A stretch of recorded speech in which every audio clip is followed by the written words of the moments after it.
السلام علیکم ورحمۃ اللہ وبرکاتہ۔ نحمده ونصلی علی رسولہ الکریم، اما بعد فاعوذ باللہ من الشیطان الرجیم، بسم اللہ الرحمن الرحیم۔ رب اشرح لی صدری ویسر لی امری واحلل عقدۃ من لسانی یفقہوا قولی۔ اللہ سبحانہ وتعالیٰ کا بہت زیادہ شکر ہے کہ آج ہم اس کے نام پر یہاں جمع ہیں، اس کا ذکر کرنے کے لیے، اس کا شکر ادا کرنے کے لیے، اور اس کی بھیجی ہوئی کتاب اور اس کے رسول صلی اللہ علیہ وسلم کی سنت سے اپنی زندگی میں رہنمائی حاصل کرنے کے لیے۔ آج کی ہماری گفتگو کا عنوان ہے کہ غموں سے نجات کیسے پائی جائے۔ اگر دیکھا جائے تو ہر انسان کسی نہ کسی مسئلے کا شکار ہے، کہیں نہ کہیں اس کی زندگی میں کوئی ایسی چیز ہے جو اسے بے چین رکھتی ہے، پریشان رکھتی ہے، غمگین رکھتی ہے۔ اس میں ہوتا یہ ہے کہ انسان پھر اپنی صلاحیتوں، قوتوں، طاقتوں سے جو اللہ تعالیٰ نے اس کو دی ہیں، ان سے وہ بھرپور فائدہ نہیں اٹھا سکتا۔ تو سب سے پہلی بات تو یہ ہے کہ سوال یہ پیدا ہوتا ہے کہ یہ غم آتے کیوں ہیں، غم محسوس کیوں کرتا ہے انسان، یہ پریشانیاں، یہ مشکلات، یہ تکالیف ہماری زندگی میں کیوں ہیں۔ تو اس سلسلے میں جب ہم قرآن مجید کی طرف رجوع کرتے ہیں تو پہلی بات ہمیں یہ پتہ چلتی ہے کہ اللہ تعالیٰ نے انسان کو امتحان کے لیے پیدا کیا، اس لیے وہ اس انسان پر طرح طرح کی آزمائشیں اور مشکلات بھیجتا رہتا ہے تاکہ وہ دیکھے کہ انسان ان میں کرتا کیا ہے، انسان کا طریقہ کیا ہے۔ قرآن مجید میں آتا ہے سورۃ الملک، جو ہر روز رات کو آپ پڑھتے ہیں، کیونکہ نبی صلی اللہ علیہ وسلم رات کو سورۃ الملک اور سورۃ الف لام میم السجدہ پڑھے بغیر سویا نہیں کرتے تھے، یہ آپ کی سنت ہے۔ یہ سورت قبر کے عذاب سے بچانے والی بھی ہے۔ اس سورت کے شروع میں اللہ تعالیٰ فرماتے ہیں تبارک الذی بیدہ الملک وهو على كل شيء قدير الذي خلق الموت والحياة ليبلوكم أيكم أحسن عملا وهو العزيز الغفور۔ بہت بابرکت ہے وہ ذات جس کے ہاتھ میں کائنات کی بادشاہت ہے اور وہ ہر چیز پر قادر ہے۔ وهو على كل شيء قدير الذي خلق الموت والحياة ليبلوكم، اس نے موت اور زندگی کو بنایا تاکہ تمہارا امتحان لے، تمہیں آزما کر دیکھے، کیا ایکم احسن عملا، کہ تم میں سب سے اچھے کام کون کرتا ہے۔ وہو العزیز الغفور، اور وہ زبردست ہے، غالب ہے، بخشش فرمانے والا ہے۔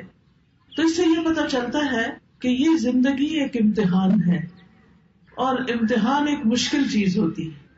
اس میں ہمیشہ انسان کے حالات اس کی مرضی کے مطابق نہیں ہو سکتے، اس پر کہیں نہ کہیں سے کوئی نہ کوئی ایسی آزمائش، کوئی امتحان، کوئی تکلیف، کوئی تنگی آتی رہے گی تاکہ یہ دیکھا جائے کہ انسان کرتا کیا ہے، کیا پھر بھی یہ اللہ سے راضی رہتا ہے، کیا پھر بھی یہ اللہ کی طرف رجوع کرتا ہے، کیا یہ واقعی اللہ کا بندہ بن کے رہتا ہے، یا اس آزمائش کی گھڑی میں پھسل جاتا ہے اور شیطان جو ہر وقت اس کو اچکنے کے لیے تیار ہے وہ اس کا نوالہ بن جاتا ہے۔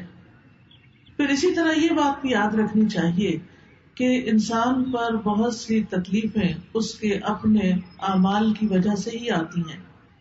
سورۃ الشورى میں اللہ تعالیٰ فرماتے ہیں وَمَا أَصَابَكُم مِّن مُّصِيبَةٍ فَبِمَا كَسَبَتْ أَيْدِيكُمْ وَيَعْفُو عَن كَثِيرٍ، اور جو بھی تمہیں کوئی مصیبت پہنچی تو وہ اس وجہ سے ہے جو تمہارے ہاتھوں نے کمایا، یعنی تمہارے اپنے اعمال کی وجہ سے تمہارے لیے بہت سی مشکلات کھڑی ہوئی ہیں، اور وہ بہت سی چیزوں سے درگزر کر جاتا ہے، یعنی ان پر تو وہ سزا دیتا بھی نہیں، ان پر تو وہ تمہیں کسی پریشانی میں مبتلا نہیں کرتا، بلکہ تمہارے گناہوں کے باوجود، تمہاری زیادتیوں کے باوجود بھی وہ تمہیں اپنی عنایتوں اور نوازشوں سے معمور رکھتا ہے۔ پھر اسی طرح یہ ہے کہ انسان بعض اوقات اللہ کی عبادت سے منہ موڑتا ہے، اللہ کے ذکر سے منہ موڑتا ہے، تو اس پر کوئی تکلیف آ جاتی ہے، کیونکہ اللہ نے ہمیں اپنی عبادت کے لیے پیدا کیا ہے. سورۃ الذاریات میں آتا ہے وما خلقت الجن والانس الا لیعبدون، کہ میں نے جن و انس کو اپنی عبادت کے لیے پیدا کیا ہے. تو انسان جب اللہ کی عبادت سے منہ موڑ کر دنیا کا بندہ بننے لگتا ہے تو اللہ تعالیٰ اس کو واپس اپنی طرف لانے کے لیے کسی تکلیف میں مبتلا کرتا ہے تاکہ یہ بندہ اللہ کو یاد کرے. اور جو شخص مستقل طور پر اللہ سے روگردانی کر لیتا ہے اللہ کی یاد سے، تو اللہ تعالیٰ اس کے لیے دنیا کی زندگی بھی تنگ کر دیتے ہیں. اللہ تعالیٰ کا فرمان ہے سورۃ طٰہٰ میں وَمَنْ أَعْرَضَ عَنْ ذِكْرِي فَإِنَّ لَهُ مَعِيشَةً ضَنْكًا وَنَحْشُرُهُ يَوْمَ الْقِيَامَةِ أَعْمَىٰ، جو کوئی میرے ذکر سے منہ موڑے گا میں اس کی زندگی تنگ کر دوں گا اور قیامت کے دن اس کو اندھا اٹھاؤں گا. یعنی اس کی صرف یہ زندگی ہی نہیں پریشانیوں والی ہوگی بلکہ آگے بھی بڑی پریشانی ہے، یعنی اس کے لیے بہت بڑی مشکلات ہیں اگلی زندگی میں بھی. لیکن وجہ کیا ہے؟ وجہ ہے اللہ کے ذکر سے منہ موڑنا، اللہ کی یاد کا زندگی میں نہ ہونا. یہ انسان کے لیے پریشانی کا باعث بنتا ہے.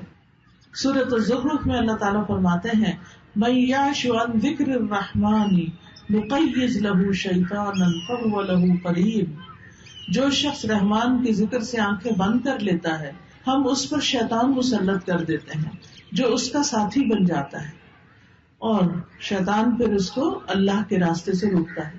جب انسان اللہ کا راستہ چھوڑ دیتا ہے اور اللہ کی نافرمانیاں کرنے لگتا ہے تو اللہ تعالیٰ پھر اس پر کوئی نہ کوئی امتحان بھیج دیتا ہے تاکہ یہ بندہ سوچے، غور کرے اور واپس اللہ کی طرف پلٹے. جب انسان اللہ کی عبادت سے روگردانی کرتا ہے تو دنیا میں بھی محتاجی کا شکار رہتا ہے، خواہ اس کے پاس بہت کچھ بھی ہو لیکن اس کے دل کی محتاجی اور پریشانی نہیں جاتی.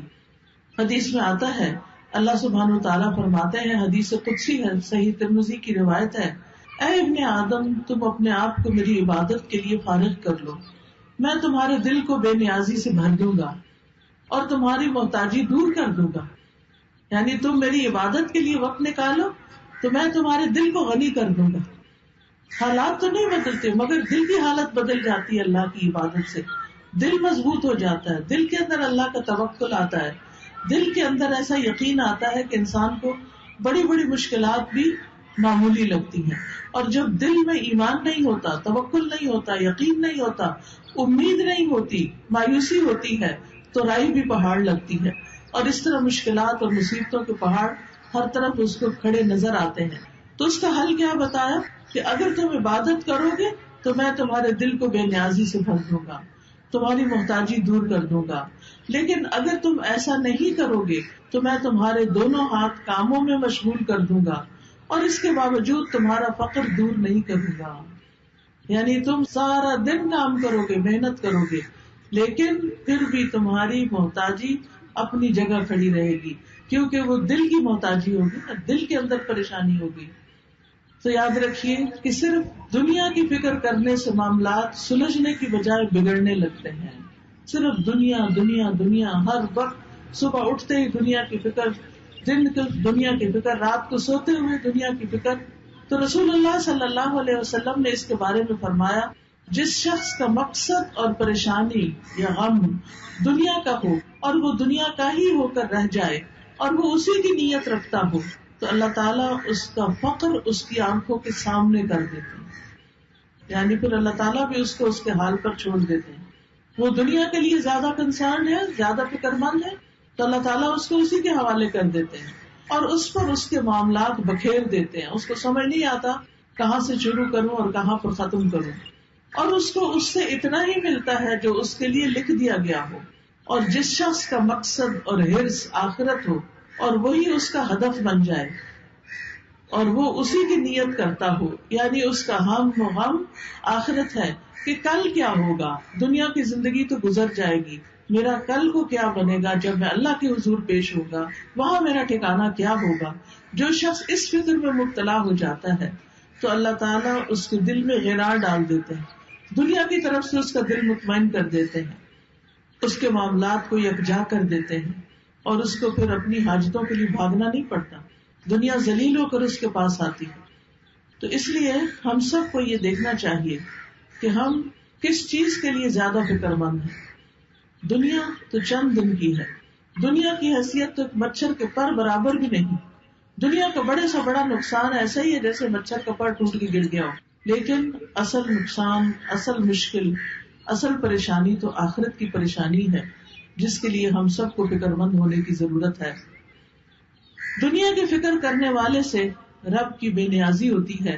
نبی صلی اللہ علیہ وسلم نے فرمایا، جو اپنے غموں کو ایک ہی غم بنا لے، جو اپنے غموں کو ایک ہی غم بنا لے اور وہ آخرت کا غم ہو، تو اللہ اس کے دنیا کے غموں سے اسے کفایت کرے گا، اس کے دنیا کے غم دور ہو جائیں گے. اور جس کو پریشانیاں ادھر ادھر بھٹکا کر لے جائیں، اللہ اس کی پرواہ نہیں کرے گا کہ وہ دنیا کی کس وادی میں ہلاک ہو کر دیتا ہے. تو اس لیے غموں سے بچنے کا، غموں سے نجات کا اصل طریقہ کیا ہے کہ دنیا کی بجائے آخرت کی فکر زیادہ لگا لی جائے. یاد رکھیے، جہاں دنیا کی حرص زیادہ ہوتی ہے، دنیا کی محبت زیادہ ہوتی ہے، وہاں اللہ کی محبت میں کمی آ جاتی ہے. وہاں پر اللہ کی محبت میں کمی آ جاتی. نبی صلی اللہ علیہ وسلم نے فرمایا، قیامت قریب آ چکی ہے، لیکن لوگوں میں دنیا کی ہی حرص بڑھے گی. یعنی جتنی جتنی قیامت قریب آ رہی ہے، اتنی اتنی دنیا پھیلتی جا رہی ہے ان کے سامنے، اور اس کی محبت اور اس کے پیچھے بھاگنا اور زیادہ بڑھتا جا رہا ہے، اور اللہ سے دوری میں ہی اضافہ ہوگا. پھر اسی طرح ہم دیکھتے ہیں کہ جب ہم دنیا کو زیادہ امپورٹنس دیتے ہیں تو دنیا کا چھوٹا سا نقصان بھی انسان سے برداشت نہیں ہوتا.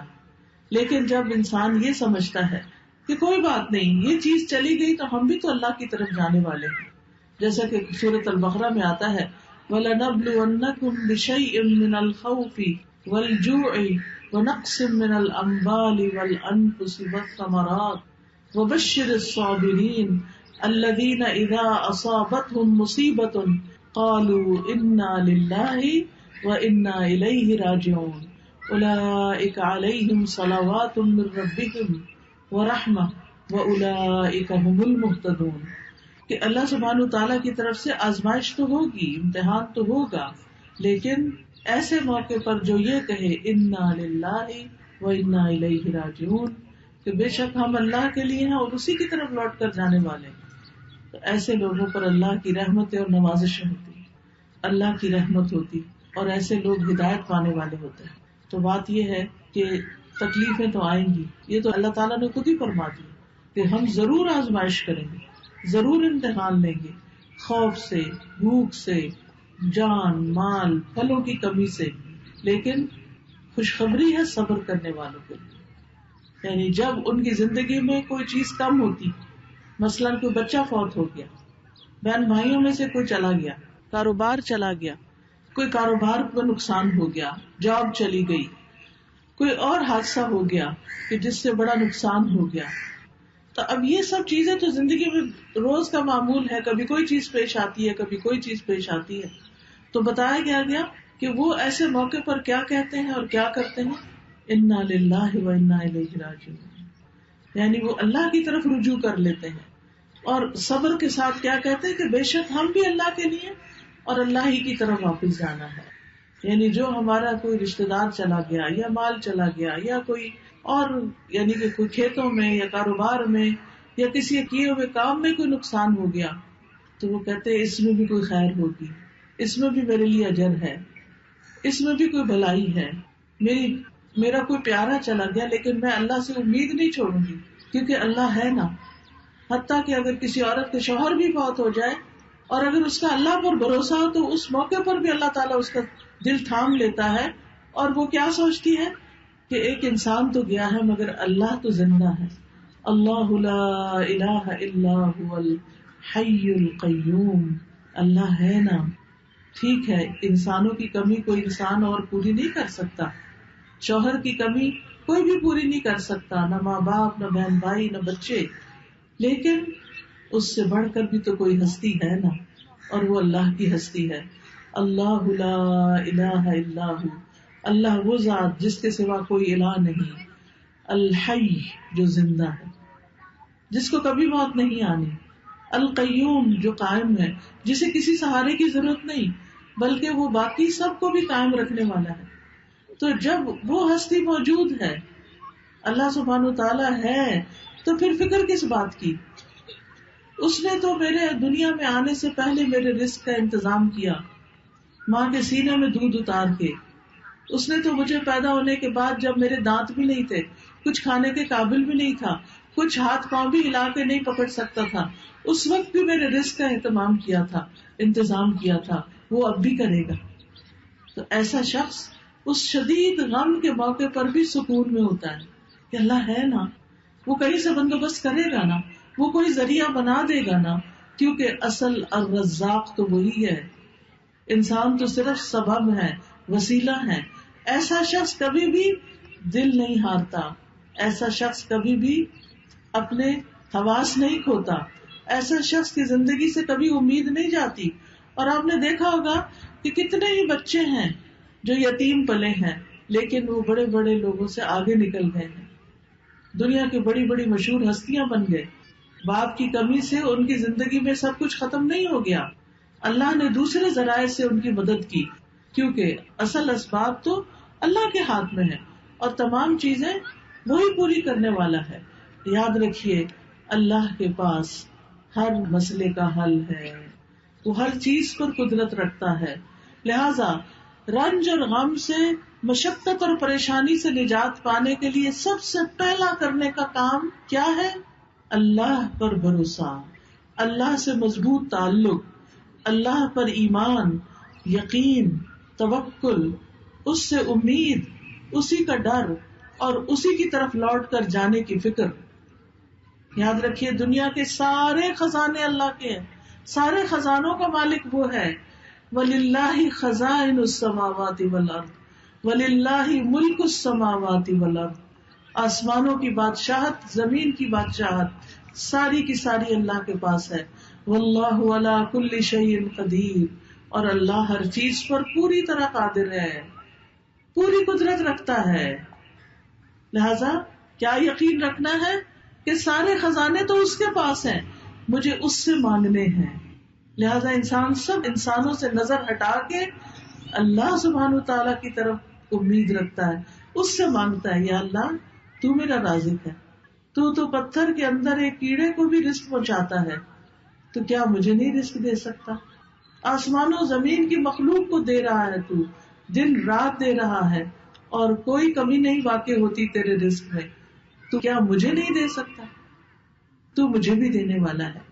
لہذا جو شخص اللہ پر یقین رکھتا ہے وہ ہر غم، ہر تکلیف میں اللہ کی طرف رجوع کرتا ہے، اللہ کی طرف پلٹتا ہے، اور اس کو یہ یاد رہتا ہے کہ ہر مسئلے کا حل اللہ کے پاس ہے.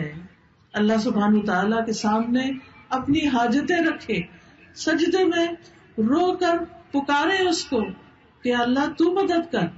کوئی بھی مسئلہ ہے جو آپ کا، اس کو سامنے رکھ کے، کیونکہ اللہ تعالیٰ فرماتے ہیں اَمَّن يُجِيبُ الْمُضْطَرَّ إِذَا دَعَاهُ وَيَكْشِفُ السُّوءَ. بھلا کون ہے جو لاچار کی فریاد رسی کرتا ہے جب وہ اسے پکارتا ہے اور اس کی تکلیف کو دور کرتا ہے؟ کوئی اور ہے؟ نہیں، کوئی بھی نہیں. آپ دیکھیں کہ جب انسان غمگین ہوتا ہے، دکھی ہوتا ہے، پریشان ہوتا ہے، اس کی آنکھوں سے آنسو جاری ہوتے ہیں، تو پاس پڑے ماں باپ بھی سو رہے ہوتے ہیں، باقی دنیا بھی آرام کر رہی ہوتی ہے، ہر کوئی اپنے مسئلوں میں پریشان ہوتا ہے، لیکن آپ کا رب جاگتا ہے. لا تأخذہ سنۃ ولا نوم. نہ اس کو اونگ آتی ہے نہ اس کو نیند آتی ہے، سب سوتے ہیں لیکن وہ جاگتا ہے. وہ رات کو بھی، وہ دن کو بھی، وہ صبح بھی، وہ شام بھی آپ کی دعائیں سنتا ہے. لہذا اس کی طرف رجوع کرنا ہے. چھوٹی ضرورت ہو، بڑی ضرورت ہو، لوگوں کی طرف لالچ کی نگاہ سے نہیں دیکھنا کہ ان کے پاس بہت کچھ ہے، نہیں، اللہ کی طرف دیکھنا ہے. رسول اللہ صلی اللہ علیہ وسلم نے فرمایا جسے انتہائی شدید حاجت آ پڑے، یعنی شدید ضرورت اس کو ہو جائے کوئی، اور اس نے اسے لوگوں پہ پیش کر دیا تو اس کی وہ حاجت دور نہ ہوگی. کہ لوگ اکثر کیا چاہتے ہیں کہ یہ بندہ جو پریشان ہے پریشان ہی رہے، وہ مدد نہیں کرنا چاہتے. لوگ عموماً دوسروں کو دکھی دیکھ کے خوش ہوتے ہیں. تو اس لیے جب کوئی ضرورت پیش آئے سب سے پہلے اللہ سے دعا کریں، پھر اللہ لوگوں کے دل میں ڈالے گا کہ وہ مدد کریں آپ کی. تو حدیث میں آتا ہے کہ جسے انتہائی شدید حاجت آ پڑے اور اسے اس نے لوگوں پر پیش کر دیا تو اس کی وہ حاجت پوری نہ ہوگی، اور جس نے اسے اللہ پہ پیش کیا تو ان قریب اللہ اسے بے پرواہ کر دے گا. یا تو جلد ہی موت آ جائے گی، دنیا کے بکیڑوں سے ہی جان چھوٹ جائے گی، یا جلد ہی غنی ہو جائے گا اور انسانوں کی ضرورت نہ رہے گی. آپ کو خوف آتا ہے کہ پتہ نہیں کیا ہوگا، پتہ نہیں بڑھاپے میں کون ہمیں دیکھے گا، ہمارے لیے روزی کا انتظام کیا ہوگا، ہماری ضروریات پوری کہاں سے ہوں گی. تو فوراً کہا کرے اللہ تو میرا رب ہے نا، تو ہی میرے سارے انتظام کرے گا، مجھے انسانوں سے نہیں تجھ سے توقع ہے. انسانوں کے ہاتھ خالی ہیں، ہمارے ہاتھ میں تو تھوڑی دیر کوئی چیز ہو تو ہمارا دل کہتا ہے رکھ دیں، ایسے ہی ہوتا ہے نا. ہم اپنے ہاتھ بھر کے رکھ بھی نہیں سکتے، مٹھی میں کوئی چیز ہو چھوٹی سی بھی تو تنگ آ جاتے، وہ کہتے ہیں یہ کہیں رکھ دے. ہمارے ہاتھ خالی ہیں، خالی آئے تھے، خالی رکھنا پسند کرتے ہیں اور خالی جائیں گے. بھرے ہوئے ہاتھ تو اللہ کے ہیں، تو ان سے کیوں مانگتے ہیں جو خالی ہاتھ؟ ان سے کیوں توقع ہے جن کے پاس کچھ نہیں؟ اس سے کیوں نہیں توقع رکھتے جس کے پاس سب کچھ ہے؟ مانگ کے تو دیکھیں، پھر کس طرح ضروریات پوری ہوتی ہیں. آپ دیکھیں قبر میں سب سے پہلا سوال کیا ہوگا؟ من ربو کا، تیرا رب کون ہے؟ اور رب کون ہوتا ہے؟ جو پیدا بھی کرتا ہے، جو رزق بھی دیتا ہے، جو ساری ضروریات پوری کرتا ہے. تو اگر ہم اس دنیا میں، اس زندگی میں رب کو رب مانیں گے تو تبھی جواب دے سکیں گے نا. تو اکثر کہا کرے اللہ تو میرا رب ہے، تو ہے نا، تو یہ بھی کام کر دے گا میرا، تو یہ بھی مشکل آسان کر دے گا میرے. زندگی میں کوئی مشکل ہی نہیں رہے گی جب آپ رب کو پکارتے رہیں گے. جب رب کو پہچان لیں گے تو کوئی غم نہیں رہے گا. انبیاء کا طریقہ یہ تھا کہ وہ اپنے غموں کی فریاد، اپنے دکھوں کی داستان اپنے رب کو ہی سناتے تھے. حضرت یعقوب علیہ السلام سے جب یوسف علیہ السلام دور کر دیے گئے اور وہ ان سے بے پناہ محبت کرتے تھے، تو آپ سوچ سکتے ہیں کہ جس سے انسان محبت کرتا ہو وہ اگر دور چلا جائے تو انسان کے لیے کتنا دکھ اور تکلیف ہوتی ہے، کتنی پریشانی ہوتی ہے. لیکن انہوں نے شکوہ بندوں سے نہیں کیا، کہا انما اشکو بثی وحزنی الی اللہ، کہ میں اپنے غم اور دکھ کی فریاد صرف اللہ کی جناب میں پیش کرتا ہوں. جب تکلیف آئے اللہ کے آگے سجدے میں گر پڑے، نفل پڑھیں، روئیں، سجدے میں گڑ گڑا کے دعائیں مانگیں، اللہ پہ بھروسہ کریں. اللہ تعالیٰ فرماتے ہیں وَمَن يَتَوَكَّلْ عَلَى اللَّهِ فَهُوَ حَسْبُهُ إِنَّ اللَّهَ بَالِغُ أَمْرِهِ قَدْ جَعَلَ اللَّهُ لِكُلِّ شَيْءٍ قَدْرًا. اور جو شخص اللہ پر بھروسہ کرے تو وہ اسے کافی ہے، اللہ اپنا کام پورا کر کے رہتا ہے. بلا شبہ اللہ نے ہر چیز کا ایک اندازہ مقرر کر رکھا ہے، ہر چیز کا ایک وقت ہے. اب مثلاً آپ کے صحن میں اگر بہت بڑا بھی درخت ہے پھل کا، مثلاً آج کل سردیوں کا موسم ہے اور آپ کے صحن میں آم کا بہت بڑا درخت ہے، آپ کے ابھی آم لگ جائیں تو ابھی تو نہیں لگیں گے. ہاں اگر آپ صبر کریں گے، انتظار کریں گے تو 6 مہینے بعد آپ بہترین آم کھائیں گے. اسی طرح ہر کام کا ایک وقت ہوتا ہے. مثلاً کسی کی اولاد نہیں تو وہ اولاد کے لیے پریشان رہتا ہے، تو اس کا ایک وقت ہے. اور اگر اللہ نہیں دینا چاہتا تو اس کے پیچھے بھی کوئی حکمت ہے، کوئی مصلحت ہے، کوئی فائدہ ہے، کوئی وجہ ہے، اس کو پتا ہے، ہمیں نہیں پتا کہ وہ ہمیں اولاد کیوں نہیں دے رہا.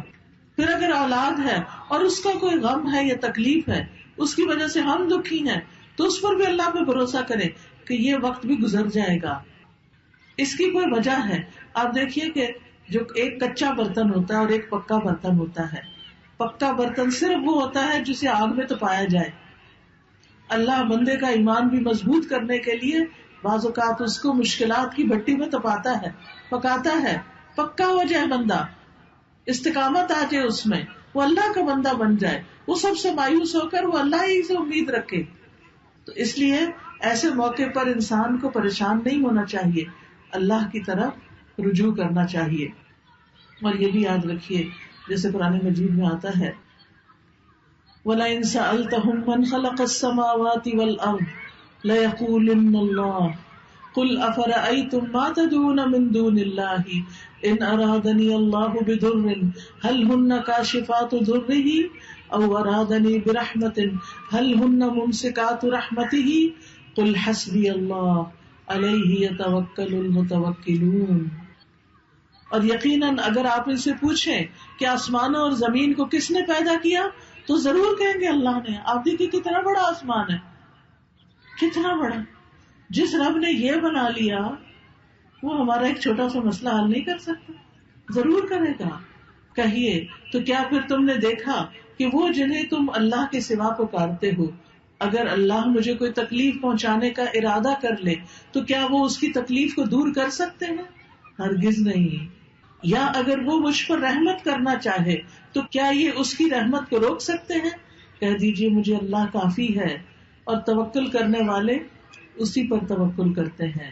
تو ہمیں ہر مشکل وقت میں اللہ پر بھروسہ کرنا چاہیے. اس طرح انسان کا دل ہلکا ہو جاتا ہے, اس کے غم دور ہو جاتے ہیں. دوسری بڑی اہم چیز جو غموں کو دور کرنے کا ذریعہ ہے وہ ہے نماز. نماز ہر مسئلے کا حل ہے.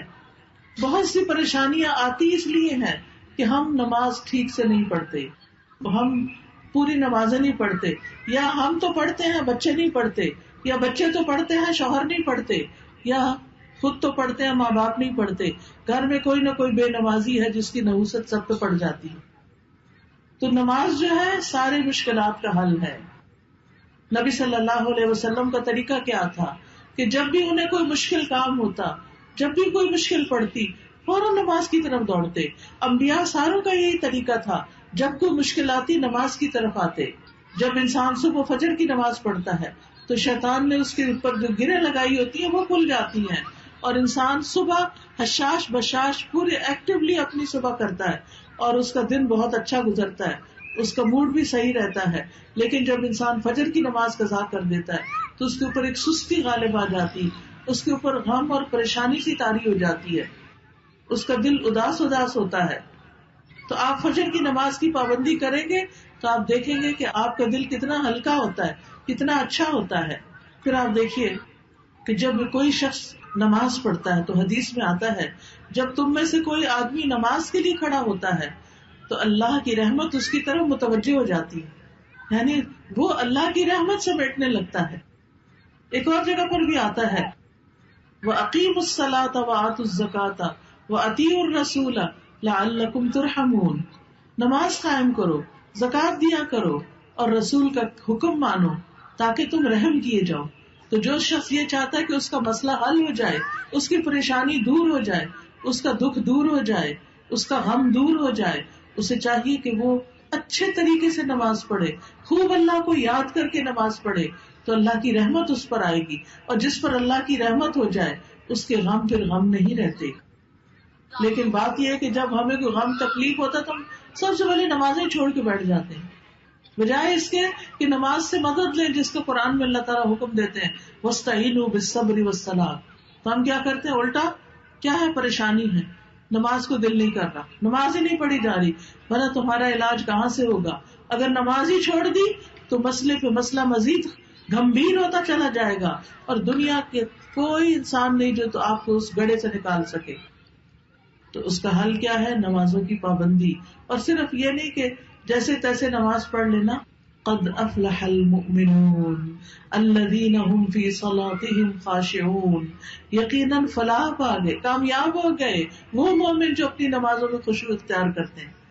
یعنی نماز پڑھنا اور اچھے طریقے سے پڑھنا, صحیح طور پر وضو کرنا, صحیح طور پر اللہ کے حضور حاضر ہونے کا احساس لیے ہوئے اللہ کے حضور جانا, جیسے کوئی کسی بادشاہ کے سامنے جا رہا ہوتا ہے, پورے ادب اور کرینے کے ساتھ کھڑے ہونا, پھر اللہ اکبر کرنا, اللہ کو سب سے بڑا ماننا, پھر اللہ کی تسبیح بیان کرنا, سبحانک اللہ پڑھنا, پھر اس کے بعد شیطان سے اللہ کی پناہ طلب کرنا کہ دشمن سے اللہ تعالیٰ بچائے, پھر سورۃ الفاتحہ پڑھنا, اللہ کی تعریف کرنا, اللہ تعالیٰ کو اپنا رب قرار دینا, اور پھر اللہ کی رحمت کو یاد کرنا, اللہ تعالیٰ کے قیامت کے دن کے مالک ہونے کو یاد کرنا, پھر اللہ سے وعدہ کرنا کہ ایاک نعبد و ایاک نستعین. تو بندہ جب اس طرح نماز پڑھتا ہے, جب بندہ اللہ کی تعریف کرتا ہے تو اللہ تعالیٰ فرماتے ہیں حمدنی عبدی, میرے بندے نے میری تعریف کی. پھر جب بندہ رحمان الرحیم کہتا ہے اللہ تعالیٰ فرماتے ہیں اثنا علیہ عبدی, میرے بندے نے میری ثنا کی. پھر جب مالک یوم الدین کہتا ہے تو اللہ تعالیٰ فرماتے ہیں مجدنی عبدی, میرے بندے نے میری عظمت بزرگی بیان کی. ایاک نعبد و ایاک نستعین، یہ میرے اور میرے بندے کے درمیان ہے، اور میرے بندے کے لیے وہ ہے جو اس نے مانگا. تو جب ہم ہر نماز میں کہتے ہیں ایاک نعبد و ایاک نستعین، تیری ہم عبادت کرتے ہیں اور صرف تجھ سے ہی ہم مدد چاہتے ہیں، ہمارے غم دور ہو جائیں، ہماری پریشانیاں دور ہو جائیں، ہمیں ہدایت کا راستہ مل جائے، ہمیں ڈائریکشن مل جائے، ہمیں دین پر استقامت حاصل ہو جائے، تو اللہ تعالیٰ کا وعدہ ہے کہ میرے بندے جس نے میری ایسی تعریف بیان کی کھڑے ہو کر اور دن کی 5 نمازوں میں کئی بار، تو اللہ تعالیٰ کہتے ہیں میرا بندہ جو مانگتا ہے وہ اس کے لیے. تو کیا ہم اس سے بہتر کوئی مقام پا سکتے ہیں کہ جس سے ہم اللہ کی مدد حاصل کریں اور ہمارے غم دور ہو جائیں؟ لیکن ہم ایسی تیز رفتاری سے الحمدللہ پڑھتے کہ اللہ کا جواب بھی آنے کا انتظار نہیں کرتے.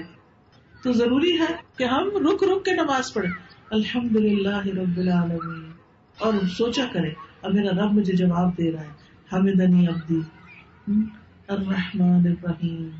پھر ذرا سا پاز کریں، مالک یوم الدین، پاز کریں، جیسے اللہ سے باتیں کرتے ہیں اس طرح اللہ کو پکارے. تو یاد رکھیے کہ جو شخص نمازوں کی پابندی کرے گا وہ اللہ کی رحمت پا کر رہے گا، اور وہ جو اچھے طریقے سے نماز پڑھے گا وہ کامیاب ہو جائے گا. قد افلح المؤمنون، اور یہ فلاح جو ہے صرف آخرت کی نہیں، دنیا کی بھی ہے، دنیا کی بھی کامیابی ایسے بندے کو نصیب ہوگی. تو اگر ہم کامیاب ہونا چاہتے ہیں، غموں سے نجات پانا چاہتے ہیں، تو پھر ہمیں اپنی نمازوں کو درست کرنے کی ضرورت ہے.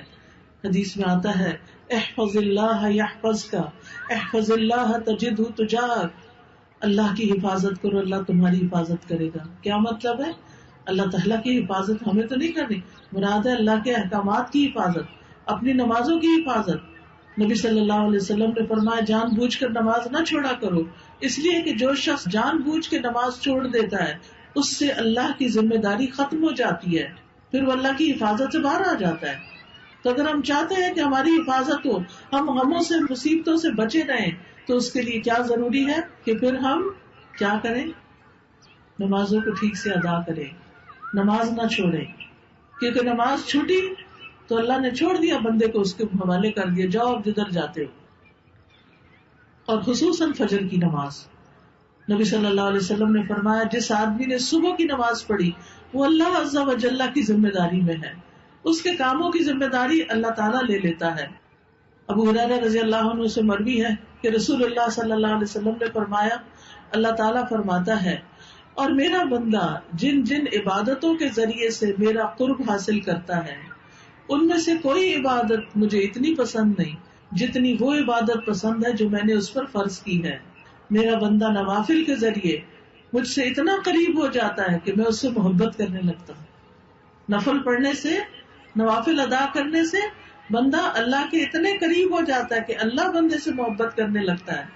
جب میں اس سے محبت کرنے لگ جاتا ہوں تو میں اس کا کان بن جاتا ہوں جس سے وہ سنتا ہے، اس کی آنکھ بن جاتا ہوں جس سے وہ دیکھتا ہے، اس کا ہاتھ بن جاتا ہوں جس سے وہ پکڑتا ہے، اس کا پاؤں بن جاتا ہوں جس سے وہ چلتا ہے، اور اگر وہ مجھ سے مانگے تو میں اسے عطا کرتا ہوں، اور اگر وہ مجھ سے پناہ کا طالب ہو تو میں اس کو پناہ دیتا ہوں. تو بات یہ ہے کہ انسان جب اللہ کی طرف رجوع کرتا ہے اللہ اس کی حفاظت کرتا ہے اور اس کے سارے مسائل حل کر دیتا ہے. تو جس بندے کو اللہ کی اتنی مدد اور تائید حاصل ہو جائے اس کی زندگی میں پھر کوئی مسئلہ کیا مسئلہ رہے گا. پھر اسی طرح یہ ہے کہ انسان کو اللہ سبحانہ وتعالی سے دعائیں کرنی چاہیے، حفاظت کی دعائیں، صبح شام کی دعائیں، تاکہ پریشانیاں کم آئیں. جو شخص دن کا آغاز اللہ کے ذکر اور نماز سے کرتا ہے اس کا تمام دن حشاش بشاش گزرتا ہے. لہذا اللہ کے ذکر سے اپنے آپ کو شیطان کی شر سے بچائیں. ابن کثیر رحمہ اللہ کہتے ہیں تم اذکار کی چادر اوڑھ لو. کیا کہتے ہیں؟ تم اذکار کی چادر اوڑھ لو، یعنی ذکر کیا کرو تاکہ وہ تمہیں انس اور جن کے شر سے بچائے. یعنی انسانوں کے شر سے بھی محفوظ رہو گے اور جنوں کے شر سے بھی محفوظ رہو گے. جو نظر آنے والا شر ہے اس سے بھی حفاظت ہوگی اور جو نظر نہیں آ رہا اس سے بھی محفوظ رہو گے. اور اپنی روحوں کو استغفار کی موٹی چادر اوڑھا دو تاکہ یہ چادر تم کو دن اور رات کے گناہوں سے بچائے. یعنی انسان جب اللہ کا ذکر کرتا رہتا ہے، استغفار کرتا ہے، تو بہت سے گناہوں کی معافی بھی ہوتی ہے اور آئندہ گناہوں سے بچتا بھی ہے. ابن القیم صبح شام کے اذکار کے بارے میں کہتے ہیں کہ صبح شام کے اذکار زرہ کی طرح ہے. زرہ جو پہنتے ہیں نا وہ جنگ میں، جیسے جیسے یہ زرہ موٹی ہوگی، یعنی جتنے زیادہ اچھی طرح ذکر کرو گے ویسے ویسے اس کو پہننے والا متاثر نہیں ہوگا. یعنی جیسے سردی ہوتی ہے تو آپ اچھے موٹے کپڑے پہن لیتے ہیں تو آپ کو سردی نہیں لگتی، اسی طرح شیطان ہمارا دشمن ہر وقت ہمیں تکلیف پہنچانے کو تیار رہتا ہے. تو جب ہم اذکار کی چادر پہن لیتے ہیں اور ذکر اذکار کرنے لگتے ہیں پھر اس کے شر سے محفوظ ہو جاتے ہیں. وہ کہتے ہیں بلکہ زرہ کی طاقت یہاں تک پہنچ جائے گی کہ تیر واپس لوٹ جائے گا اور اسی کو جا کر لگے گا جس نے تیر چلایا تھا. یعنی جب آپ اذکار کی پابندی کریں گے تو پھر حفاظت ہی نہیں ہوگی بلکہ واپس پلٹ جائے گی ساری چیز. ابن عثیمین کہتے ہیں صبح اور شام کے اذکار حفاظت کرنے میں ان لوگوں کے لیے یاجوج ماجوج کی دیوار سے بھی زیادہ مضبوط ہیں جو ان کو دل کی حضوری کے ساتھ پڑھتے ہیں، یعنی توجہ کے ساتھ پڑھتے ہیں. اور یہ صبح شام کی دعائیں جو ہیں وہ ایاک نستعین کتاب جو ہے اس میں موجود ہیں. ویسے بھی مختلف کارڈ وغیرہ اور کئی کتابوں کے اندر صبح شام کے اذکار ہوتے ہیں. ان کی پابندی کیجیے. جب آپ ان کی پابندی کریں گے تو انشاءاللہ آپ غموں اور تکلیفوں اور پریشانیوں سے محفوظ رہیں گے. پھر اسی طرح مثلاً ایک ذکر ہے چھوٹا سا، بسم اللہ الذی لا یضر مع اسمہ شیء فی الارض ولا فی السماء وہو السمیع العلیم. عثمان بن عفان رضی اللہ عنہ کہتے ہیں کہ میں نے رسول اللہ صلی اللہ علیہ وسلم کو فرماتے ہوئے سنا، جس نے شام کو 3 بار یہ دعا پڑھ لی اسے صبح تک کوئی اچانک مصیبت نہیں آئے گی، اور جس نے صبح کے وقت یہ 3 دفعہ پڑھ لی شام تک کوئی اچانک مصیبت اس کو نہیں آئے گی. تو کتنی خوبصورت دعا ہے. بسم اللہ الذی لا یضر مع اسمہ شیء فی الارض ولا فی السماء وہو السمیع العلیم. بسم اللہ الذی لا یضر مع اسمہ شیء فی الارض ولا فی السماء وہو السمیع العلیم. یعنی 3 دفعہ صبح اور 3 دفعہ شام. شام کو عصر کی نماز کے بعد پڑھنے ہوتے ہیں اور صبح فجر کی نماز کے بعد سورج نکلنے سے پہلے تک، یہ حفاظت کا ٹائم ہوتا ہے. اور شام کو مغرب کی اذان سے پہلے تک پڑھنا یہ حفاظت کے اوقات ہوتے ہیں. بعض لوگ مغرب کی نماز کے بعد پڑھتے ہیں تو وہ ویسے ہی ذکر ہو جاتا ہے، پھر وہ پروٹیکشن نہیں ہوتی. ابو ہریرہ رضی اللہ عنہ کہتے ہیں کہ ایک آدمی نے نبی صلی اللہ علیہ وسلم کی خدمت میں حاضر ہو کر عرض کیا، اے اللہ کے رسول، مجھے رات بچھو نے کاٹ لیا. آپ نے فرمایا اگر تم شام کے وقت اعوذ بکلمات اللہ التامات من شر ما خلق پڑھ لیتے تو وہ تمہیں یہ تکلیف نہ پہنچاتا. کتنی حفاظت کی دعائیں ہیں، کتنا بڑا خزانہ ہے کہ جو ہمیں بہت سے حادثوں، مصیبتوں اور تکلیفوں سے بچانے والا ہے. اسی طرح جو شخص دن میں 100 بار لا الہ الا اللہ وحدہ لا شریک لہ لہ الملک ولہ الحمد وہو علی کل شیء قدیر پڑھتا ہے تو اسے 10 غلام آزاد کرنے کا ثواب ملتا ہے، 100 نیکیاں اس کے نامہ اعمال میں لکھی جاتی ہیں اور 100 برائیاں اس سے مٹا دی جاتی ہیں. اور اس روز دن بھر یہ دعا شیطان سے اس کی حفاظت کرتی ہے حتیٰ کہ شام ہو جائے، اور کوئی شخص اس سے بہتر عمل لے کر نہیں آئے گا مگر جو اس سے زیادہ عمل کرے. پھر اسی طرح صبح و شام آیت الکرسی کا پڑھنا یہ بھی شیطان سے بچاتا ہے. صبح و شام کی دعائیں ہر چیز سے کفایت کرتی ہیں، جیسے قل اعوذ برب الفلق، قل اعوذ برب الناس، قل هو اللہ احد. پھر رات کو سوتے وقت دعائیں پڑھ کے سونا. پھر ہر کام سے پہلے بسم اللہ پڑھنا. رسول اللہ صلی اللہ علیہ وسلم نے فرمایا جب آدمی اپنے گھر میں داخل ہوتا ہے تو وہ اپنے گھر میں داخل ہوتے وقت اور کھانا کھاتے وقت اللہ کا نام لیتا ہے تو شیطان کہتا ہے آج تمہارے لیے اس گھر میں رات گزارنے کی جگہ نہ ملی اور نہ کھانا ملا. اور اگر وہ اپنے گھر میں داخل ہو اور داخل ہوتے ہوئے اللہ کا نام نہیں لیتا تو وہ کہتا ہے تمہیں رات گزارنے کی جگہ بھی مل گئی، اور جب کھانے کے وقت بسم اللہ نہیں پڑھتا تو کہتا ہے شام کا کھانا بھی مل گیا. تو وہ شیطان جو ہے ہماری چیزوں میں یعنی اپنا حصہ لگانے لگتا ہے. ابن عباس روایت کرتے ہیں رسول اللہ صلی اللہ علیہ وسلم سے کہ ابلیس نے کہا اے میرے رب، تو نے اپنی ساری مخلوق کا رزق واضح کر دیا ہے، میرا رزق کہاں ہے؟ فرمایا ہر وہ چیز جس پہ میرا نام نہ لیا جائے، ہر وہ چیز جس پر اللہ کا نام نہ لیا جائے وہ ابلیس کا رزق بن جاتی ہے، وہ ابلیس کا حصہ بن جاتی ہے. پھر اسی طرح غموں سے نجات پانے کے لیے صدقہ خیرات کرنا بڑا ضروری ہے. اللہ کے راستے میں دیتے رہنا، دوسروں کی تکلیفیں دور کرتے رہنا. قرآن مجید میں اللہ تعالیٰ فرماتے ہیں فَأَمَّا مَنْ أَعْطَى وَاتَّقَى وَصَدَّقَ بِالْحُسْنَى فَسَنُيَسِّرُهُ لِلْيُسْرَى. پھر جس نے اللہ کی راہ میں مال دیا اور پرہیزگاری اختیار کی اور اچھی باتوں کی تصدیق کی، یعنی ان کو سچ مانا، تو بہت جلد ہم اسے آسانی مہیا کر دیں گے، اس کے کام آسان کر دیں گے. سبحان اللہ، کتنا بڑا وعدہ ہے اللہ کا، کتنی سچی بات ہے. فَأَمَّا مَنْ أَعْطَى، دینے والے بنے، دیتے رہیں. وَاتَّقَى، اور اللہ سے ڈرتے رہیں، دے کے بھی اللہ سے ڈریں.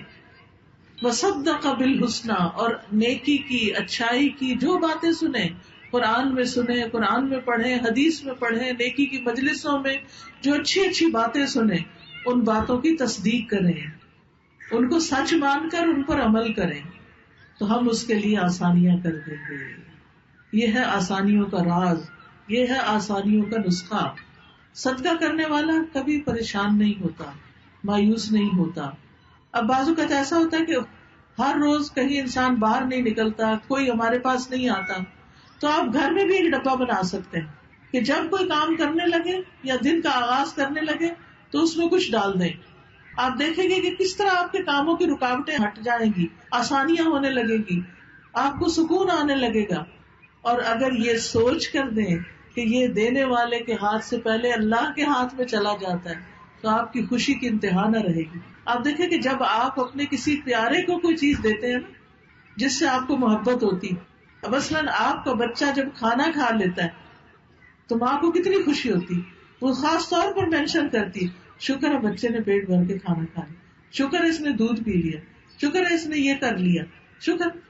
تو وہ اتنی خوشی کی بات ہو جاتی ہے کیونکہ وہ ہمارے پیارے کے پاس کوئی چیز چلی گئی. اسی طرح انسانوں میں سے جس سے ہمیں محبت ہوتی ہے جب ہم اسے کوئی بھی چیز دیتے ہیں تو ہماری خوشی کی انتہا نہیں رہتی. تو آپ دیکھیے ایمان والے تو اللہ سبحانہ وتعالیٰ سے ہر چیز سے بڑھ کر محبت کرتے ہیں. والذین آمنوا اشد حبا للہ، ایمان والے اللہ کی محبت میں سب سے زیادہ شدید ہوتے ہیں. تو جب ان کو یہ ہوتا ہے کہ یہ جو ہم کسی غریب کو دے رہے ہیں غریب کے پاس تو بعد میں جائے گا، پہلے اللہ کے ہاتھ میں جا رہا ہے، تو اس کی خوشی کی انتہا کیا ہوگی؟ کہاں جائیں گے غم اور کہاں جائیں گی پریشانیاں، وہ تو پاس رہ ہی نہیں سکتی. لیکن جب ہم دیتے ہیں تو ہمارے دل تھوڑے ہو رہے ہوتے ہیں، ہم کہتے ہیں ہائے ہمارے ہاتھ سے نکل گیا، ہائے چلا گیا، کہیں میں نے غلط تو نہیں کیا، پتہ نہیں یہ مستحق تھا بھی کہ نہیں. طرح طرح کے شیطان وسوسے ڈالتا ہے اور پھر ہم دیتے ہوئے بھی ہچکچاتے رہتے ہیں، دے کہ نہ دے. اور جب دے دیتے ہیں تو بعض اوقات دے کے ریگریٹ کرنے لگتے ہیں، نہیں ہم نے دے دیا. اور آپ دیکھیے ایک حدیث سے پتہ چلتا ہے کہ اگر کوئی شخص وہ اپنی طرف سے مستحق کو دیتا ہے لیکن جس کو دیا وہ مستحق ہی نہیں تو پھر بھی اس کا صدقہ قبول ہو جاتا ہے اس کی نیت کی وجہ سے. ایک بستی میں ایک شخص تھا، اس نے کہا آج میں چھپا کے صدقہ کروں گا، کسی کو نہیں پوچھوں گا، بتاؤں گا. تو اس نے جب رات کے وقت اندھیرے میں صدقہ دیا تو کسی چور کے ہاتھ لگ گیا. صبح ہوئی تو پتا چلا آج کسی نے چور کو صدقہ دیا. اس نے کہا آج میں دوبارہ چھپ کے صدقہ کروں گا اور آج تو میں صحیح بندے کو دوں. اگلے دن کسی فاحشہ عورت کے ہاتھ میں لگ گیا، پھر چرچا ہوا کہ فاحشہ عورت کے ہاتھ میں صدقہ چلا گیا. اگلے دن کسی امیر بندے کے ہاتھ میں چلا گیا.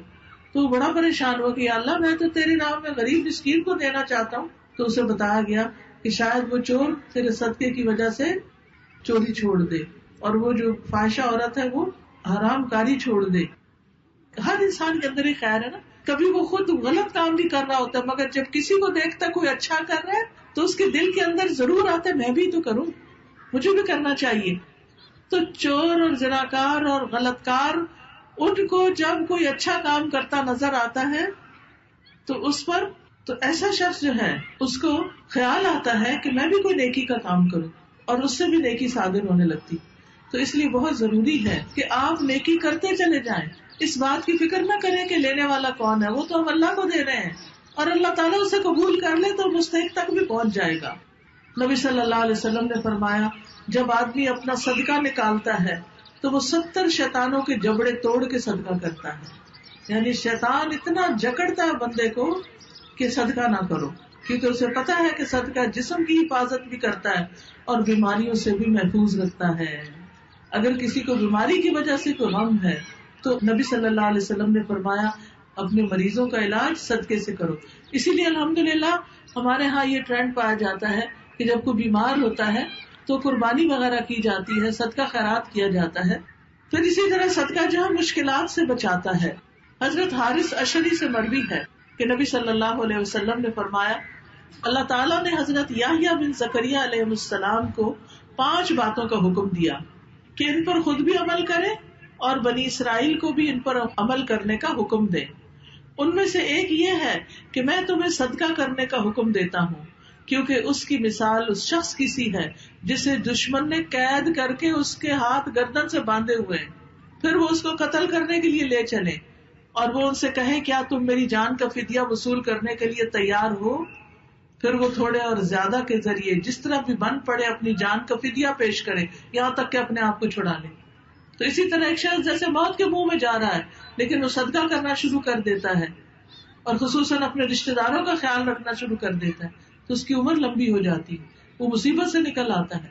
تو آپ اگر چاہتے ہیں کہ غم, پریشانیاں اور دکھ دور ہو تو پھر کیا کریں؟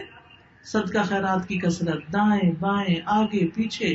زیادہ والوں کا تو زیادہ امتحان ہے, لیکن جن کے پاس کم ہے وہ بھی کچھ نہ کچھ اپنے حصے سے نکال کر دوسروں کو دیں. ایک عورت تھی انتہائی غریب, اس کے 6-7 بچے تھے اور اس کے پاس روز بس اتنا آٹا ہوتا تھا کہ وہ اپنے بچوں کی 1-1 روٹی پکا لے. تو وہ کیا کرتی تھی, ہر پیڑے میں سے تھوڑا سا نکال لیتی تھی, 7 کی بجائے 8ویں روٹی ڈال دیتی اور جو فقیر مانگنے آتا وہ اپنے اس چھوٹے سے مال میں سے 8ویں روٹی اس کو دے دیتی کہ اس کو بھی تو بھوک ہے. بعض اوقات ہم کہتے ہیں ہمارے پاس کیا ہے, ہم کیا کسی کو دیں, ہم تو خود محتاج ہیں. بے شک محتاج ہیں, صدقہ محتاجی کو بھی دور کرتا ہے. آپ دینے والے بنے. حدیث قدسی میں آتا ہے یا ابن آدم انفق انفق علیک, اے ابن آدم تم خرچ کرو میں تم پہ خرچ کروں گا. صدقہ کرنے سے مال کم نہیں ہوتا, نبی صلی اللہ علیہ وسلم نے قسم کھا کے یہ بات فرمائی. تو اس لیے دینے والے بنے. ضرور دائیں بائیں آگے پیچھے, جیسے گھر میں بھی کیا ہے, جیسے کہتے ہیں نا شوہر اپنی بیوی کو بھی اگر پانی پلاتا ہے تو وہ بھی اس کے لیے صدقہ ہے. تو بعض اوقات ہمارے پاس ایک موقع ہوتا ہے کہ گھر والوں کو پانی پلا دیں, گھر والوں کے برتن میں کچھ کھانا ہی ڈال دیں, لیکن ہم کہتے ہیں خود لے لے گا نا. نہیں, اگر کوئی مانگ بیٹھے تو کہتے ہیں ہر وقت میں ہی دوں. نہیں, خوشی سے دیں, یہ بھی صدقہ ہے. یعنی ہر نیکی جو ہے, اچھی بات کرنا صدقہ ہے, اچھا مشورہ کسی کو دینا, کسی کے کام آنا, حتیٰ کہ مسکرا کے بات کرنا, یہ بھی صدقہ ہے. بعض لوگ جو ہیں وہ اپنا منہ سیدھا ہی نہیں کرتے, کسی سے ڈھنگ سے بات ہی نہیں کرتے, مسکرا کے پیش ہی نہیں آتے. کتنا صدقے کا موقع ہے لیکن کر کے نہیں دیتے. پھر اسی طرح پریشانی کا حل, دوسروں کی پریشانی دور کرنا, چاہے وہ مال سے ہو, صدقے سے ہو یا کسی اور چیز سے. نبی صلی اللہ علیہ وسلم نے فرمایا جو اپنے بھائی کی مدد میں لگا رہتا ہے اللہ تعالیٰ اس کی مدد میں لگا رہتا ہے. جو کسی کی مدد کرتا ہے اللہ اس کی مدد کرتا ہے. نبی صلی اللہ علیہ وسلم نے فرمایا جس نے کسی مسلمان سے دنیا کا ایک دکھ دور کیا اللہ تعالیٰ اس سے قیامت کے روز کا ایک دکھ دور کر دے گا. اور جس نے کسی مشکل میں پڑے شخص کے لیے آسانی کی اللہ اس کے لیے دنیا اور آخرت میں آسانی فرمائے گا.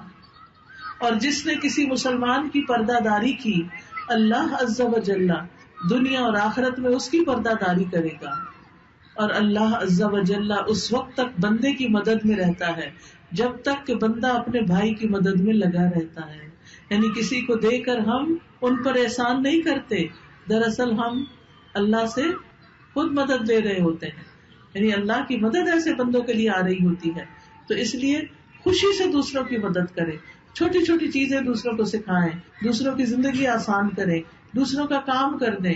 کسی کے گھر میں کوئی مہمان آ گیا اس کی مدد کر دیں. اپنے ہی گھر میں اگر بزرگ والدین ہیں تو خوشی سے ان کی خدمت کریں. بوڑھی ساس ہے تو عزت سے پیش آئے, اس کے لیے آسانی کریں, ہمسایوں کے لیے آسانی کریں. یہ جو گلیوں بازاروں میں غریب بچے پھر رہے ہوتے ہیں ان کی خوشی کا کوئی انتظام کریں. اچھے کاموں میں اپنے آپ کو مصروف رکھیں.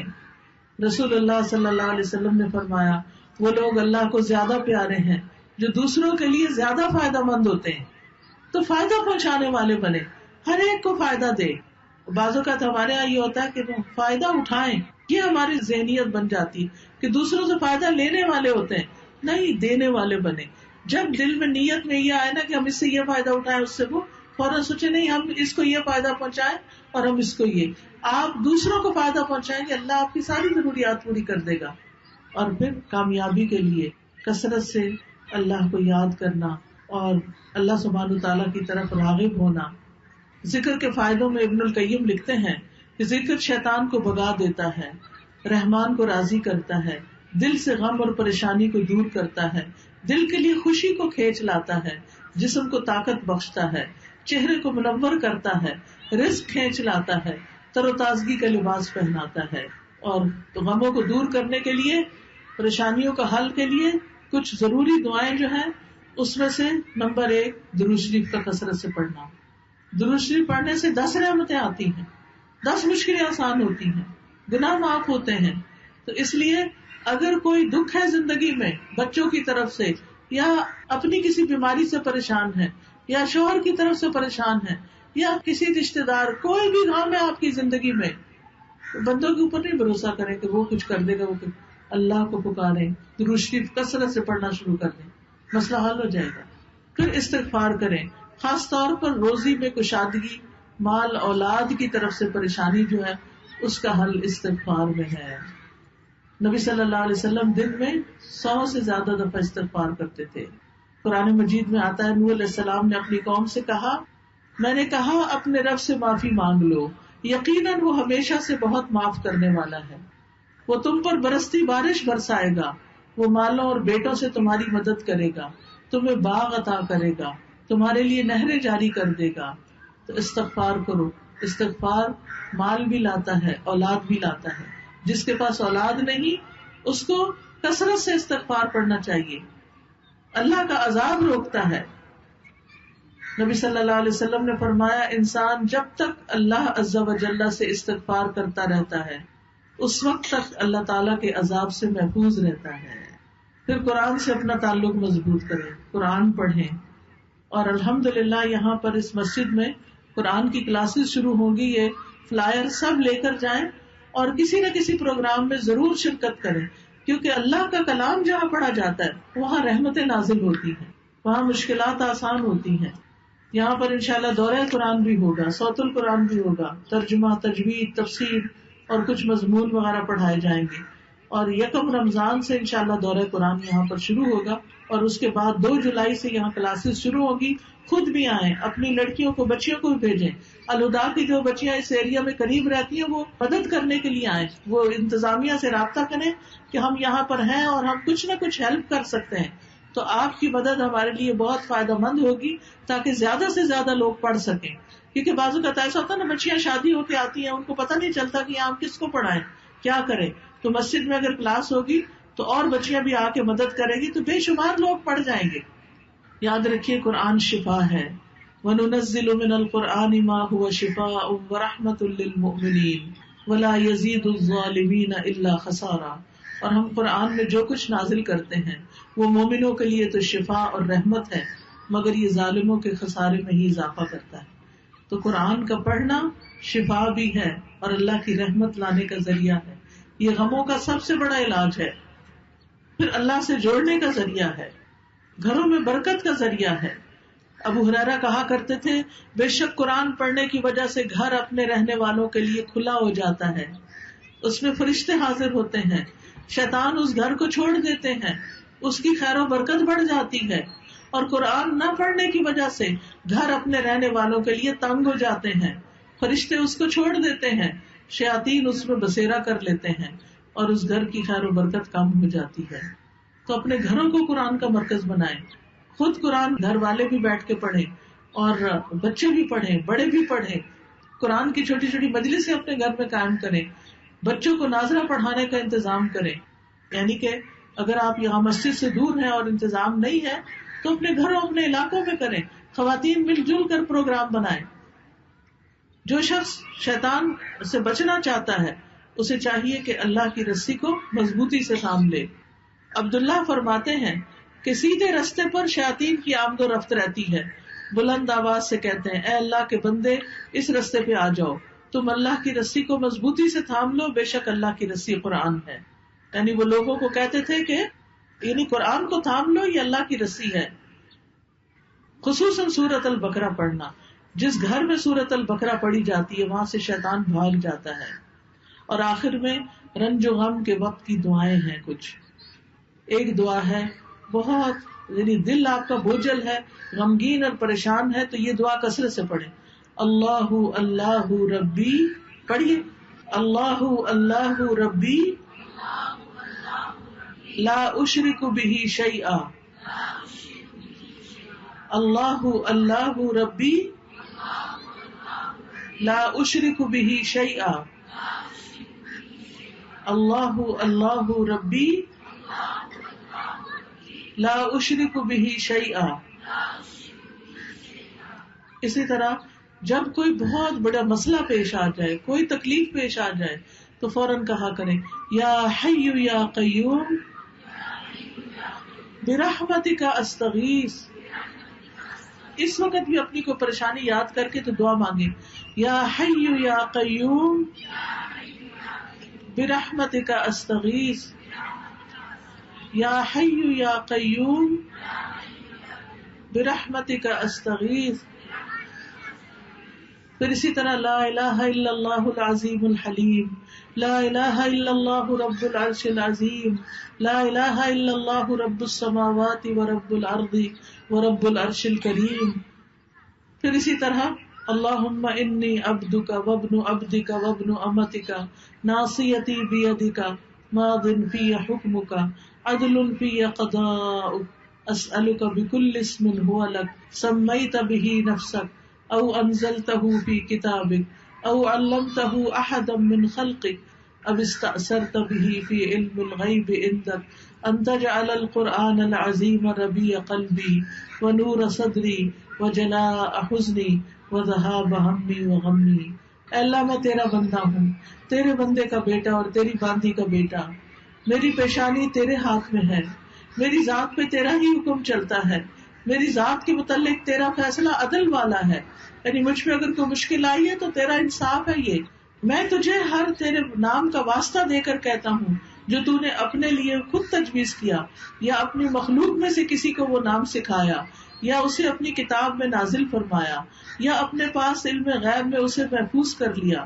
تو اس قرآن کو میرے دل کی بہار بنا دے، میرے سینے کا نور بنا دے، غم میں روشنی اور پریشانی کی دوری کا ذریعہ بنا دے.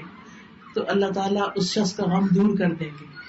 یعنی جو شخص یہ دعا مانگے گا اور قرآن سے تعلق قائم کر لے گا، اللہ اس کا غم دور کر دیں گے اور اس کی جگہ کشادگی پیدا کر دیں گے. کسی نے پوچھا یا رسول اللہ کیا ہم اس دعا کو سیکھ نہ لیں؟ فرمایا کیوں نہیں، جو بھی اس دعا کو سنے اس کے لیے مناسب ہے کہ اسے سیکھ لے. ہر سننے والے کو یہ دعا زبانی یاد کر لینی چاہیے تاکہ اللہ سبحانہ وتعالی اس کے غم کو دور کر دے. اور سب سے آخر میں جو دعا ہے لا الہ الا انت سبحانک انی کنت من الظالمین، لا الہ الا انت سبحانک انی کنت من الظالمین. یہ دعا جو ہے بہت ہی زبردست دعا ہے. یونس علیہ السلام نے مچھلی کے پیٹ میں یہ دعا پڑھی تھی جب مچھلی ان کو نگل کر سمندر کے اندر اندھیروں میں چلی گئی تھی. وہاں سے کوئی بندہ بشر ان کو نہیں چھڑا سکتا تھا. لیکن کیا ہوا کہ اللہ سبحانہ وتعالیٰ نے ان کو اپنی رحمت سے کنارے پہ لا کے مچھلی کے منہ سے نکلوا کے باہر ڈال دیا، زندہ سلامت بچ گئے.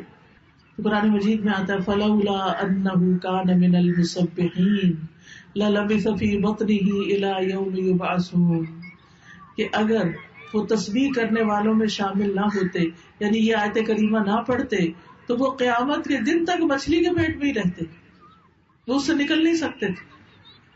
تو اس سے کیا پتہ چلتا ہے مشکل سے نکلنے کے لیے کیا پڑھے؟ لا الہ الا انت سبحانک انی کنت من الظالمین. صرف اللہ کو پکاریں، کسی اور کے در پہ، کسی کی قبر پہ، کسی کے دربار پہ جا کے مشکلیں نہیں آسان ہوتی. ان کا بھی اللہ ہی ہے. جو مر گئے ہیں لوگ یا زندہ ہیں یا کوئی بھی کسی قسم کا اختیار رکھتے ہیں دنیاوی اعتبار سے، ان سب کا مالک، ان کو کنٹرول کرنے والا اللہ ہی ہے. تو اصل داتا بھی اللہ ہے، اصل رازق بھی اللہ ہے، مشکل کشا بھی اللہ ہی ہے، وہی سب کچھ دے گا. کسی اور سے توقع نہ رکھیں، کسی زندہ مردہ سے توقع نہ رکھیں، صرف اور صرف اللہ پر بھروسہ کریں. اور یونس علیہ السلام نے کیا کہا تھا؟ لا الہ الا انت، کوئی الہ نہیں، کوئی معبود نہیں، کوئی داتا نہیں، کوئی رازق نہیں، کوئی خالق مالک نہیں سوائے تیرے، تو ہی میرا سب کچھ ہے، تو ہی میرا رب ہے. سبحانک، تو پاک ہے، تیرا ہر فیصلہ عیب سے پاک ہے، تیری ذات ہر عیب سے پاک ہے. سبحانک انی کنت من الظالمین، میں ہی ظالموں میں سے ہوں، میری غلطی ہے. انسان اپنی غلطی مانے، کیونکہ شروع میں نے کہا تھا نا کہ جو مصیبت آتی ہے اپنے ہاتھوں کی کمائی سے آتی ہے. داؤد علیہ السلام جو تھے وہ تسبیح پڑھا کرتے تھے، اور ان کے ساتھ پہاڑ اور پرندے بھی تسبیح پڑھا کرتے تھے. وَسَخَّرْنَا مَعَ دَاوُودَ الْجِبَالَ يُسَبِّحْنَ وَالطَّيْرَ، ہم نے داؤد علیہ السلام کے ساتھ پہاڑوں کو مسخر کر دیا جو اس کے ساتھ تسبیح کرتے تھے، اور پرندے بھی تسبیح کرتے تھے. ساری مخلوق تسبیح کرتی ہے، دل پہ غم ہو، بوجھ ہو، تسبیح شروع کر دے. سبحان اللہ وبحمدہ سبحان اللہ العظیم. اسی طرح زکریا علیہ السلام جب وہ محراب سے نکلے تو انہوں نے اپنی قوم کو بھی، جب ان کو خوشخبری ملی تھی یحییٰ علیہ السلام کی، تو انہوں نے کیا کیا؟ زکریا علیہ السلام کو جب یحییٰ علیہ السلام کی خوشخبری ملی تو انہوں نے خود بھی تسبیح کی اور اپنی قوم کو بھی کہا کہ صبح و شام اللہ کی تسبیح بیان کرو.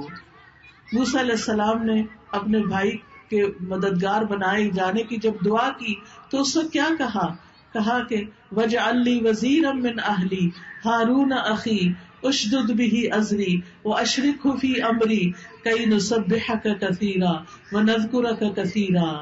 اللہ میرے گھر والوں میں سے ہارون کو میرا مددگار بنا دے اور اس کے ذریعے میرا بازو مضبوط کر دے، اس کو میرے کام میں شریک کر دے، تاکہ ہم تیری کثرت سے تسبیح کریں اور تیرا بہت زیادہ ذکر کریں.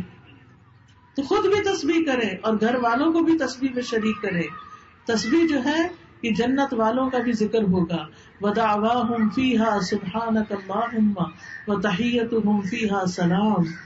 دعواہم فیہا سبحانک اللہم، ان کی پکار اس میں سبحانک اللہ ہوگی اور ان کا تحیہ اس میں سلام ہوگا.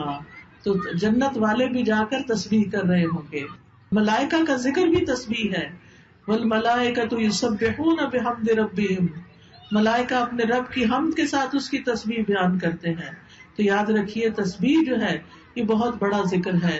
سبحان اللہ وبحمدہ عدد خلقہ ورضا نفسہ وزنۃ عرشہ ومداد کلماتہ. سبحان اللہ وبحمدہ سبحان اللہ العظیم. یا رب العالمین تو ہم سب کی تکلیفیں، پریشانیاں اور غم دور فرما دے. یا اللہ سب کی بیماریاں اور مالی اور بدنی اور روحانی مسائل دور کر دے. یا اللہ سب کے سینوں کی گھٹن دور کر دے. یا اللہ ہمارے روزی میں برکت عطا کر دے، ہماری اولاد کو ہمارے لیے بابرکت کر دے، انہیں ہمارے لیے صدقہ جاریہ بنا دے. یا اللہ ہمارے شوہر ان کو ہمارے لیے آنکھوں کی ٹھنڈک بنا دے، ہمارے گھروں میں سکون پیدا کر دے، ہمارے رنج اور غم کو دور کر دے. یا اللہ ہمیں نیک کاموں کی توفیق دے. اللہ اپنی زندگی کو گنوانے کی بجائے ہم اچھے اچھے کاموں میں تیری عبادت اور بندوں کی خدمت میں اپنے آپ کو لگا دے. یا اللہ تو ہمیں دنیا اور آخرت کی پریشانیوں سے بچانا. یا اللہ جنہوں نے اس مجلس کا اہتمام کیا ہے انہیں اس کی بہترین جزا عطا فرما. سب آنے والوں کو ان کے لیے صدقہ جاریہ بنا. یا اللہ یہاں پر یہ تو ویسے ہی مبارک مسجد ہے اور برکتوں والی ہے. یا اللہ اس میں مزید برکت پیدا کر دے اور اس کو تعلیم کا مرکز بنا دے. یا اللہ بے شمار لوگ یہاں آ کر علم حاصل کریں. یا اللہ عمل کرنے والے ہوں. اللہ ہم سب کو اخلاص عطا کر دے. اللہ ہمیں اپنا قرب اور اپنی محبت نصیب کر دے. ہماری نمازوں کی اصلاح کر دے. ہمارے صدقہ خیرات تیرے ہی لیے ہوں. ہمارا ہر نیک عمل تیری خاطر ہو. یا اللہ جتنی بہنیں آئی ہیں ان کے دلوں میں جو دعائیں اور تمنائیں ہیں ان کو پورا کر دے. ربنا تقبل منا انک انت السمیع العلیم وتب علینا انک انت التواب الرحیم. وصلی اللہ تعالی علی خیر خلقہ محمد وعلی آلہ واصحابہ واہل بیتہ اجمعین برحمتک یا ارحم الراحمین. الہی آمین. سبحانک اللہم وبحمدک اشہد ان لا الہ الا انت استغفرک واتوب الیک. السلام علیکم ورحمۃ اللہ.